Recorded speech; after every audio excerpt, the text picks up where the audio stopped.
In this video, I'm playing a 5-point match against XG and analyzing it. One of the best ways to improve is by practice, but also studying your errors or plays where you were unsure. And that's exactly what you can do when you play against XG because it automatically transcribes it and analyzes it so you can study the errors and you can use a variety of tools on XG to help you learn and improve. And that's what I'll show you in this video. Thank you for joining me. I hope you enjoy this video. Please like and subscribe and you'll be notified every time I upload a new video. Let me know what you think in the comments below and what you'd like to see in future videos, and I'll work on that. With the membership feature, you can get exclusive access to the most popular videos. My book, Backgammon, Backgame Strategies, is available. There's a link in the description to where you can get it. And if you're interested in lessons, please contact me via email. My email address is also in the description. Again, I'm playing a 5-point match against XG, playing on a beautiful black talkie board uh, with looks like yellow or light brown points and white points, and I'm playing the orange checkers at the bottom, XG the white checkers at the top. The XG board is made by Rain. He makes beautiful XG boards. There's a link in the description to where you can get it. And here we go. 6-4 in a 5-point match. You make that point, and with the double one, like that. Now with the 6-3, just runs 4-2. So could make this point.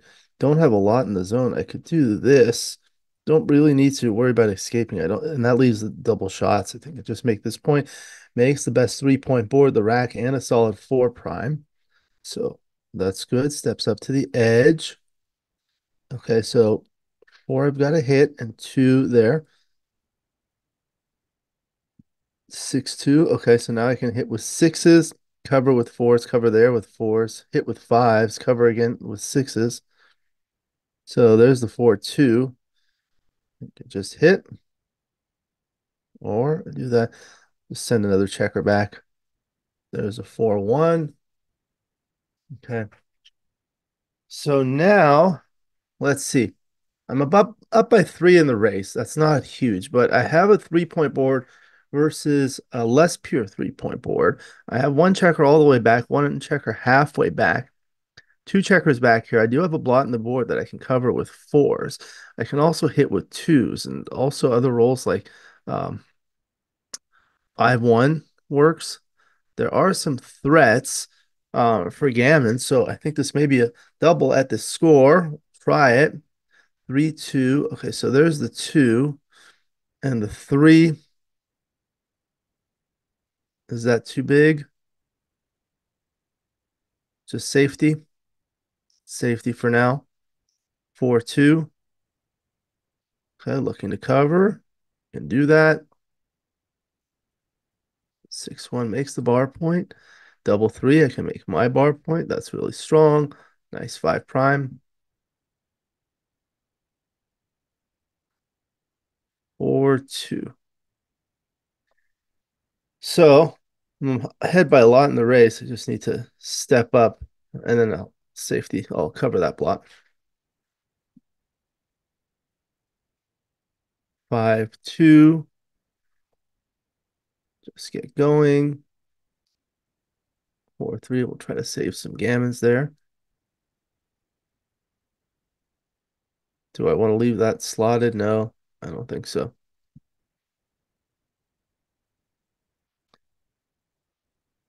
6-2, or bring 2 down. I don't want this here. So if I play here and hits with a 6-1, I have a return shot with a 4, which is good from the bar.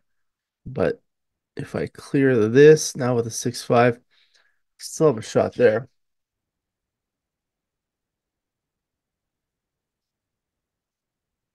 Yeah, I'll just bring things home. 6-4. Don't want to pile things up here. Here, I'm going to want to clear the bar point next. From the bar point, 5s are blocked, so I need some 5s in terms of spares here. Let's clear from there. 6-1. Okay, so there we go. Now that's kind of like a mixed blessing. Okay, so I'll go here because if he doesn't roll a six, he's gonna crack like that. Now I can clear it. Okay. 5 and 2 there. 5 and 2 there. A little better distribution, I feel. Don't want it on the 3 point. 5-1. Bearing off aggressively. Trying to go for the gammon. 6-3. Now I may have some awkward rolls. Okay, might get a gammon. Cooperating. 3-1. Bearing off aggressively. Okay, so that pretty much saved the gammon. Most likely.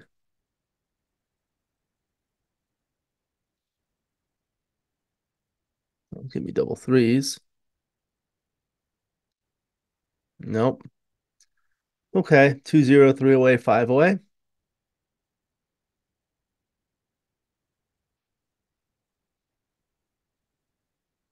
All right, now with the 3-2 standard split, 6-1 is going to make the bar point. Double three. Okay, so there's 1, 2, 3, 4. Nice solid position. 3-1, nothing better. 3-2, bring a spare to the 8 point there. 4-1 will remake the 8 point. 4-1 for me. Okay, so now I'll bring one down like that. Okay, so now I'm looking to attack. Can't double aggressively at the score because the opponent has a lot of recube vig. Now it's something else. Now I probably can. Not in the zone. I have the advanced anchor for security. 2-1's a good roll. 2-6 from the bar. Okay. There I can hit twice. All right, now looking for a 6 to cover. Don't get it, but there's the 4-3. Okay. 6-5. Now sixes and fours will cover. 5-1 works. 5-4. So I'm going to come out. And then don't want to leave that double ones, even though I can get another cover with here. Just don't want to leave the double ones at the score. Okay, so 5-2-5. I'll come out. Twos here. How does double four play? So it's okay.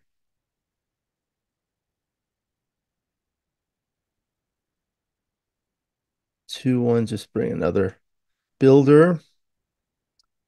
Going for the gammon for the match, so that closes the board. 1, 2, 3, 4. Alternatively, I can pre-clear, but like this, 1, 2, 3, 4. But if he comes in with a double six, I don't want to have to worry about that, all that stuff. Maybe I'll pre-clear here. Like this. Yeah, I think that works. 6 and 1 here. Don't leave any shots. Gammon's a virtual lock now. So I bear off aggressively now that there's no contact. Double four is forced.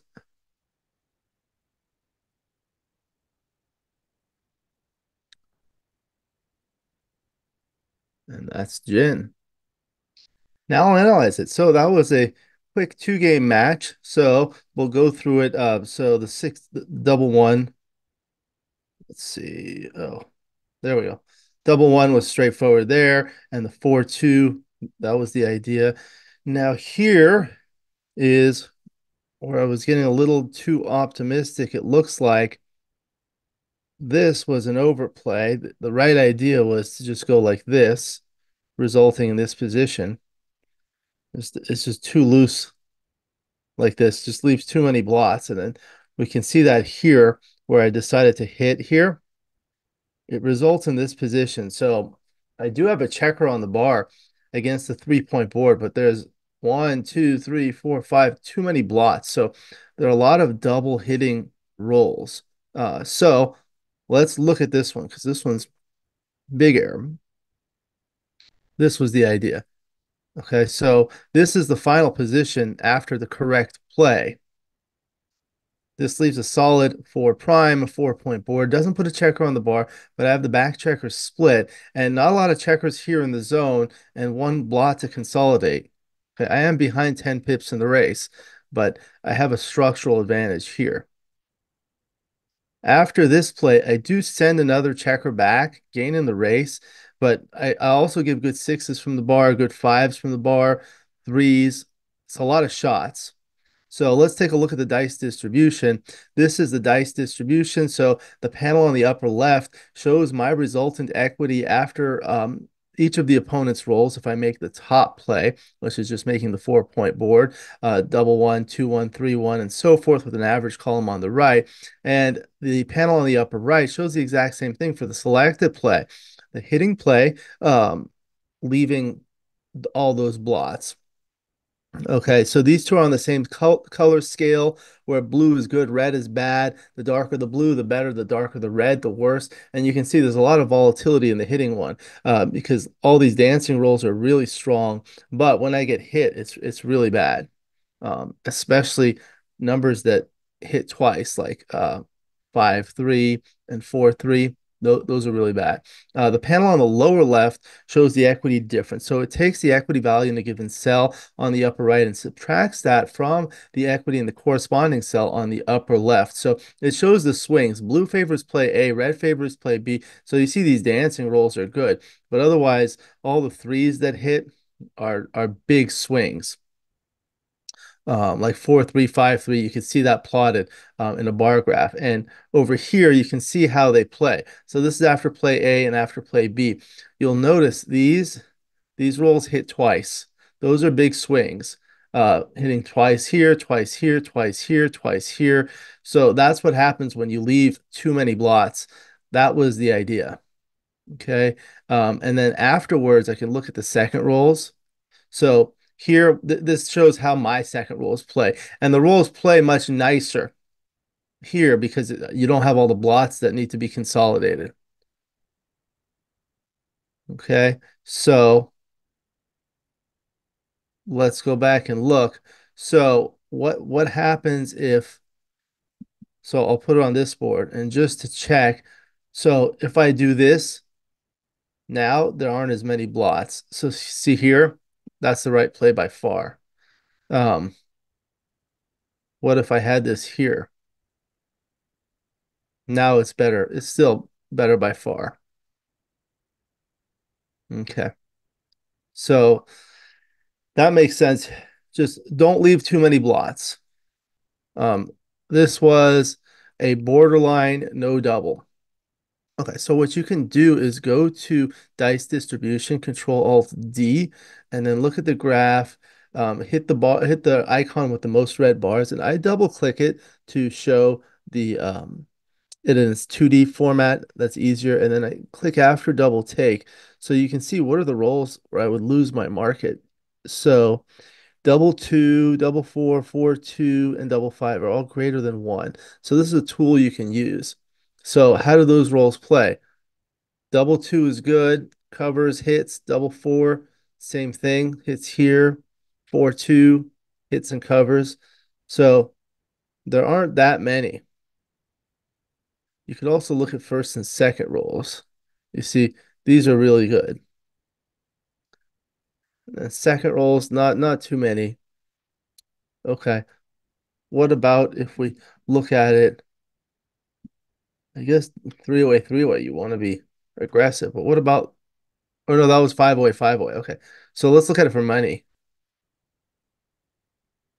No double in the match. Let's look at it at three-way, three-way. That's the score where you want to double more aggressively. Now it becomes a double. Okay, so let's go back to the position and what would make it more likely to be a double? So like, let's say this were a little bit closer there. Now I have more cover numbers. Okay, so that makes it into a double. What would make it into a pass? What if we do that?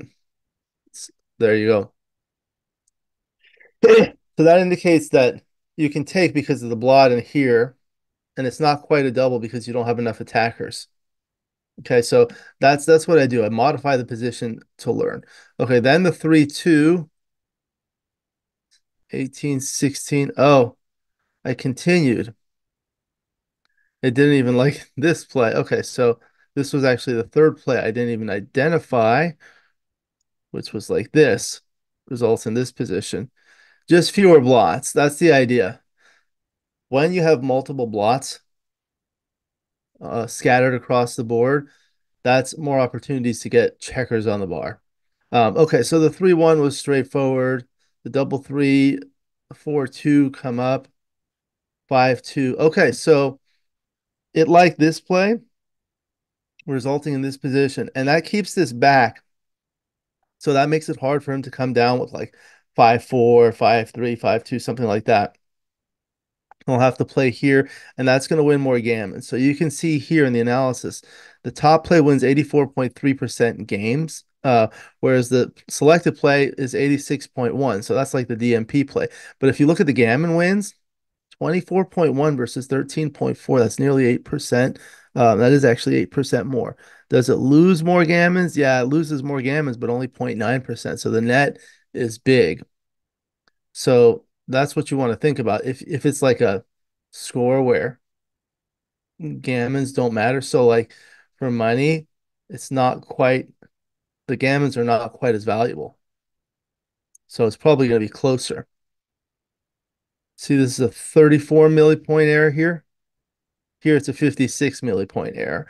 Why? Because this wins more gammons. And now you hit Control Alt K, or you can go to options. Let me see. No, analyze cube information. Okay. So you look at the gammon value, it's 0.655. For unlimited, it's 0.5. So this is elevated because a doubled gammon, a gammon on a 2 cube, gets you to the valuable Crawford score. So gammons are more valuable. So it's closer here. Okay. So what about at DMP? Let's say this is just a 1 point match. Now doing that is likely a blunder. Yeah, it's not even. Oh, there it is. No, it's not quite a blunder, but this is the right idea. Double match point. It wins more games. You don't care about gammons. So here, because gammons are valuable, you want to do that play. All right. Then the 4-3, bringing two down, wins a little bit more gammons. These are close. 6-2 just brings it in. The 6-4. Yeah, I didn't think about this. I could have just brought that in. It's clearly the best. 6-1 comes in. 5-2. I don't think there was anything special here. Bearing off aggressively.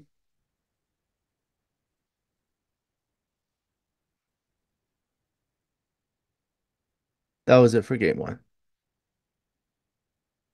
Now game two, 2-0, 3 away, 5 away. The 3-2 was a standard split.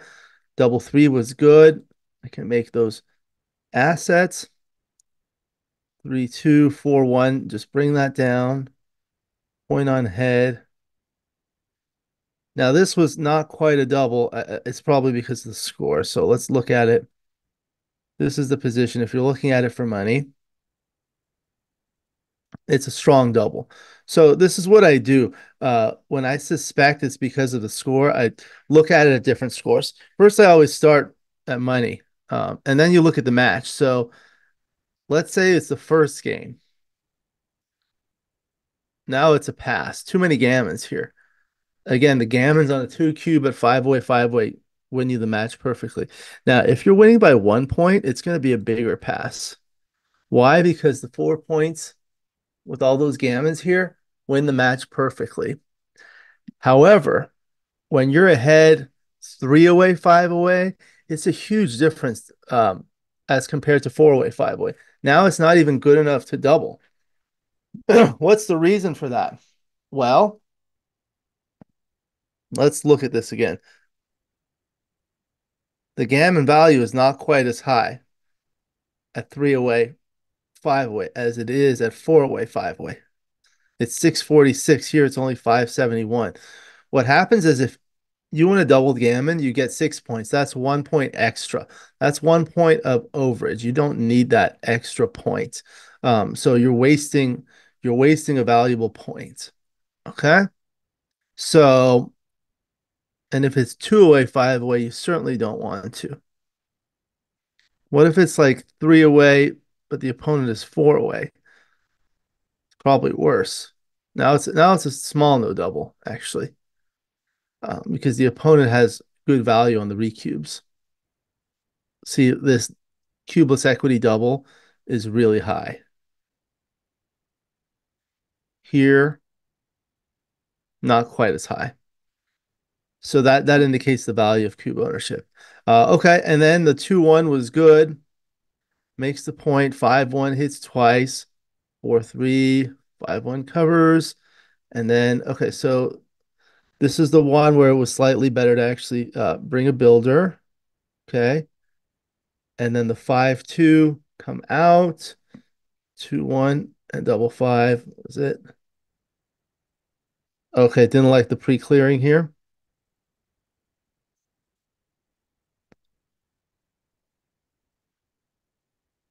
Oh, I guess the gammon is not quite a lock yet because you can roll double sixes.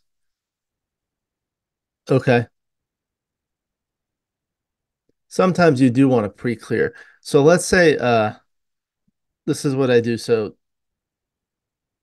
again, this one you don't want to pre-clear, but let's say the lead is more.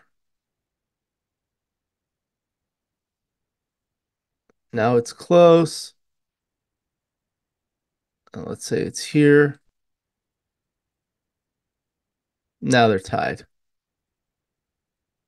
And you can make it like really extreme.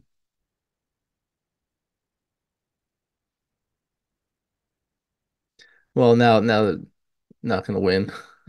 Okay, so let's do this.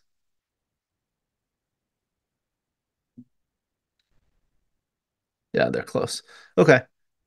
So then the 6-1, double five, and that was it. Okay, so that was another 5 point match against XG. Again, this is really valuable. You go and look. Thing I learned here is that one where I hit with the 4-2, that just left too many blots. So that's something to think about. I need to work on that and think about that more. Anytime you're hitting, okay, that's good. But if you're leaving a lot of blots all over the place, you have to be careful. And then the cubes, what I did, I changed the match scores. That one at 3 away, 5 away, it was just a no double because of the score. So we saw that at 4 away, 5 away it was completely different.